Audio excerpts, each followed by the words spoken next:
Hey everyone, welcome back. In this full step-by-step guide, I'm going to show you how to track goals in ClickUp in 2026. Goal tracking is perfect for measuring progress, staying focused, and making sure your daily work actually connects to bigger objectives. So yeah, let's start right from the beginning. First, open your browser and go to the ClickUp website. Once the page loads, sign into your ClickUp account using your email and password. If you usually log in with SSO, just select your provider and sign in. After logging in, you'll land on your workspace dashboard where all your tools and spaces are available.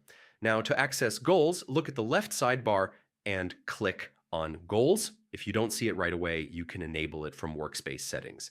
Inside the Goals section, you'll see all your existing goals or the option to create a new one. Click Create Goal to get started. Start by giving your goal a clear name. This should describe what you're trying to achieve, like increasing sales, completing a project, or launching a product. You can also set a due date for the goal so you have a clear deadline. Next, add targets to your goal. Targets are how ClickUp measures progress. You can choose different target types, such as number, currency, percentage, or task completion.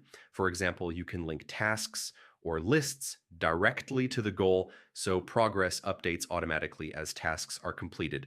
Yeah, this is where ClickUp really shines.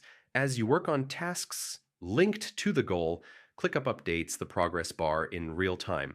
This gives you a visual snapshot of how close you are to completing the goal. You can check progress anytime without opening each individual task. Goals are also great for teams. You can share goals with team members so everyone knows what they're working toward. This keeps alignment strong and helps prioritize the right work. You can update, edit, or archive goals as needed. If priorities change, just adjust the targets or deadlines. ClickUp makes it easy to stay flexible while still tracking progress.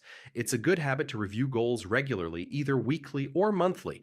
This helps you identify blockers, adjust plans, and celebrate wins when goals are completed. And that's it. That's how to track goals in ClickUp in 2026, step by step. If this guide helped you out, don't forget to like the video, share it with your team, and subscribe to the channel for more ClickUp tutorials. So yeah, thanks for watching, and I'll see you in the next